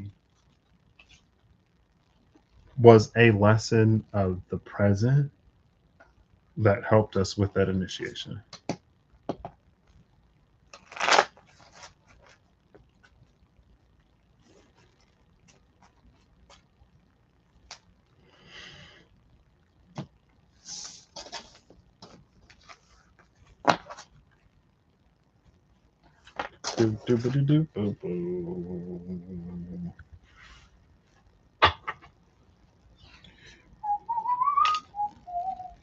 Hey, I just saw the other title card. I guess I could have pulled before and after the other title card, but it's fine. The Unmaker. I feel like we haven't seen Increatum in a minute. Oh, look. I just did a quick shuffle on these before I get final cards, and left at the top of the raw runes is Hang True. Interesting. All right, let's put the Lafruma away first. Oh, look, there it is. The title card with Rasa, Explore, Alchemize. This is my lunar eclipse. The other title card with the lunar eclipse rune. Where there is a solar eclipse, there shall be a lunar, either before or after. Before and or after. Sometimes you'll get a lunar eclipse before and after the solar eclipse. Sometimes it's just before or after. I don't know. I don't think we're going to have a twofer this time. I don't know if it's before or after, though. Is it always before or after? I know you can have one before and after, because we, maybe in 2019, it was either 2019 or 2020, summer, there was a lunar eclipse, a solar eclipse, and a lunar eclipse. I think.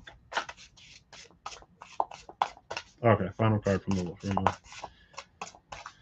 Printed Lafruma. Printed Lafruma.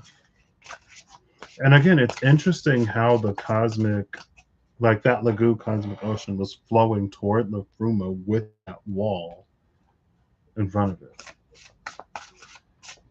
It's the draw. I mean, at least it gets us headed in the right direction, right?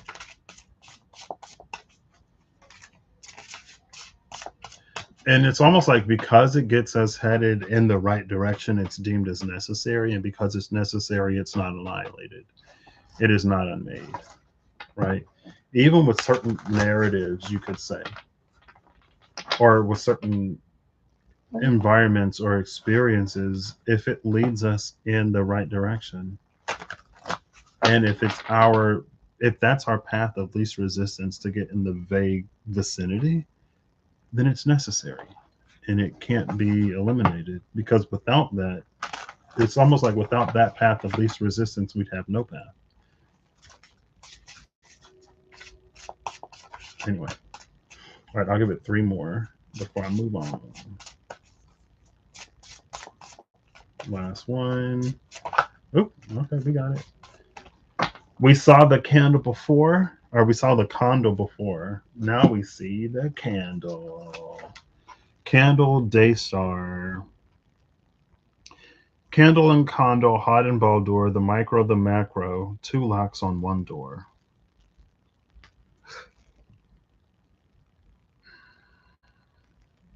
Oh, look. Is that a stream of water? Is this the source of that stream? It's looking like a stream of water to me. Now we see where it comes from. Like, this is the source that the waters flow forward. Again, we're working from Scorpio back to Aquarius. Under that is 12. 42 is a 6. 12 is 66. So we saw 22, 33, 44, and 66.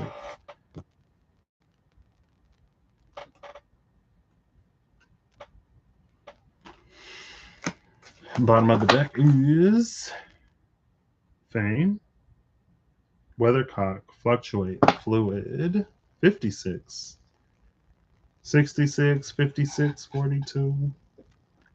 This is one of my favorite rooms. In the right context, it's one of my favorite rooms, because I think there's a lot of fluidity, even with the flow and the circuit. There's a lot of fluidity that's required, especially it's like if you're handling cosmic surge, whatever, you got to be fluid. Because it's almost like if you're too rigid, it's almost like that current can have so much momentum that if you're too rigid, it's just gonna it's gonna keep going. It has too much momentum, and it has enough. It's gonna break the circuit. If you got that, it's gonna break the vessel. It has too much power and too much momentum. It would destroy a vessel. So you need that fluidity.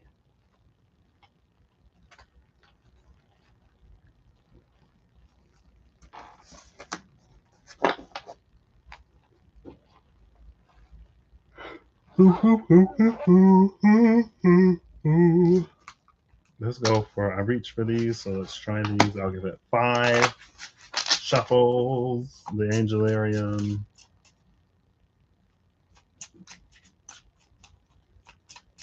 That's 3, 4, and 5. All right. Now we got the Veil Dropper at the top of the deck. Armoros. Armoros, Angel of Undoing. It's interesting. We have the angel of undoing with the gate of Sahakiel, undoing the gate of Sahakiel. The veil, literally. Amras and Ryukoruki Mythos was the one that dropped the veil. And then we saw Half Smed, Angel of Annihilation.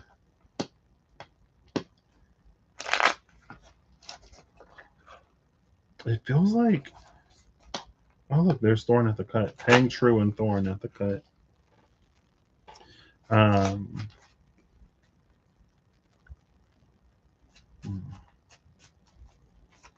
Ooh. Os Godmouth leapt. It leapt in the deck, but it didn't flip or fall. Also, I guess I'm supposed to be shuffling these face down and not face up. You know, I'll shuffle them face up. It flipped out face down. I was like, I'll shuffle it face up because when it flips, it'll be face down. Elk's Protection, bottom of the deck, number 15. And then a card flew out face down. It did both. It may be in reverse. Waterfall soluble.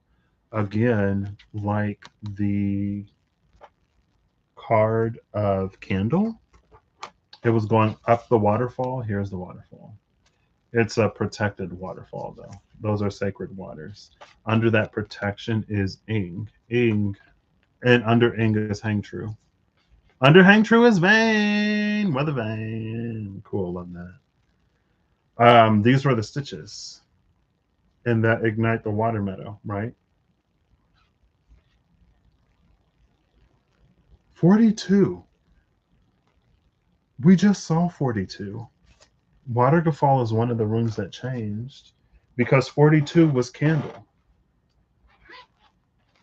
Wasn't it? Yeah, 42 is Candle. And in the card of Candle, there was the waterfall. In the rough draft, 42 was the waterfall.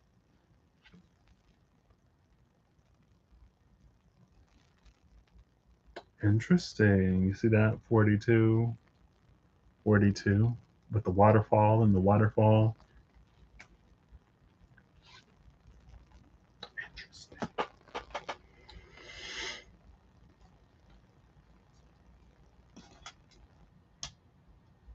Yeah, this was the bottom of the deck.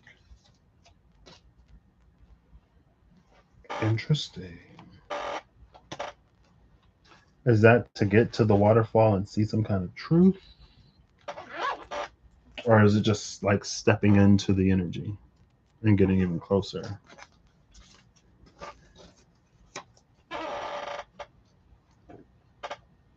Waterfall.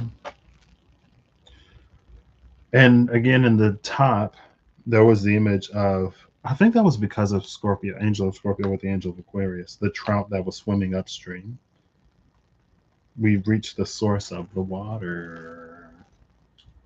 And maybe that's the thing too. Different things are created to be different. So maybe that's the reminder that even though I read this in the right way that I read it, as felt appropriate, it's like that water fire is a spectrum, and the divine will place you on that spectrum where you are to be placed, or at the very least it's a conversation between you and the divine where you're placed on that spectrum, right? There were like two X's on that Ing, so you know. Armoros, Angel of Undoing.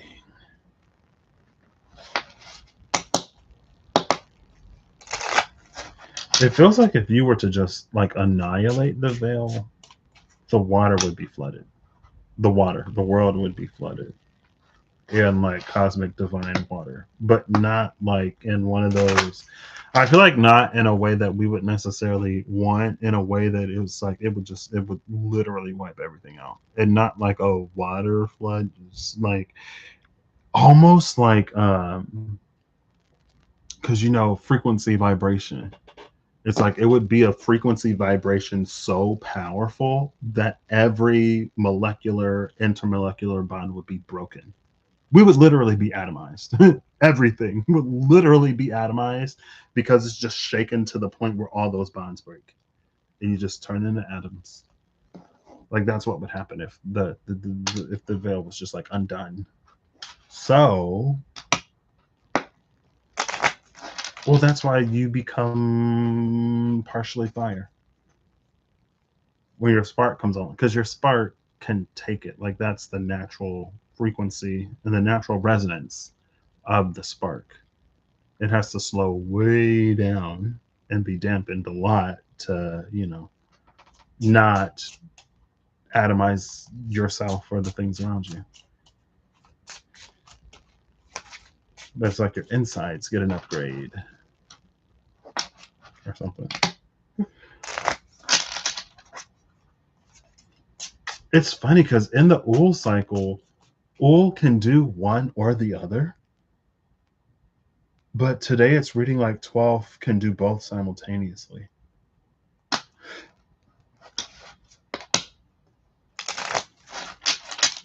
All right. Final year 2, Angelarium card. I see Kokabiel, Angel of Stars. I see Azazel. It's like, you got to take accountability, right? Gabriel, the Golden Herald. This Golden Herald embodies those transmissions which are most important. Words, sounds, and pictures that carry a huge impact. Sometimes the results are glorious and sometimes they are terrible. Either way, there is no way to hold them back. When the herald lifts its lantern, everyone will see it. There's no escaping it. Interesting. With Gadriel, Angel of War at the top of the deck, and Penamue, Angel of the Written Word at the bottom. What hath been brought across the fiery hilltop, those sculptures of men whose names the angels forgot.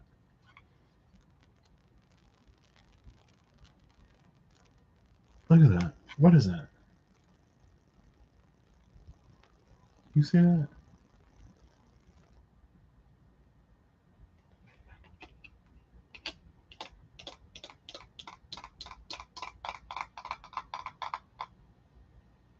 Oh, okay. So there's that. This thingy in the hand of Gabriel. But then if you look behind him, it's like that's the thing on a larger scale. That's the thing on the smaller scale, and they're connected.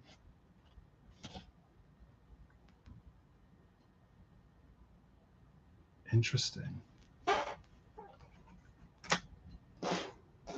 I feel like as I was like looking at it, like I don't know, my head was starting to do something, but then there it is. I remember back in the day when I used to get the woozies like all the time. I'm like, oh, I got the woozies. I feel like I don't wooze as much. When your circuitry gets used to handling certain currents, not to say that it can't surge, but it's been adapted and upgraded over the years. It can handle certain flow. Cool. All right. So that was that. I hope y'all have an amazing whatever. Whenever you see this, I hope you're acting in alignment to make all that you wish to experience your reality. I hope that whatever you need along your path journey will you find. And if you are one of those, I hope you get your miracle. Apparently, it's on the way. I don't know.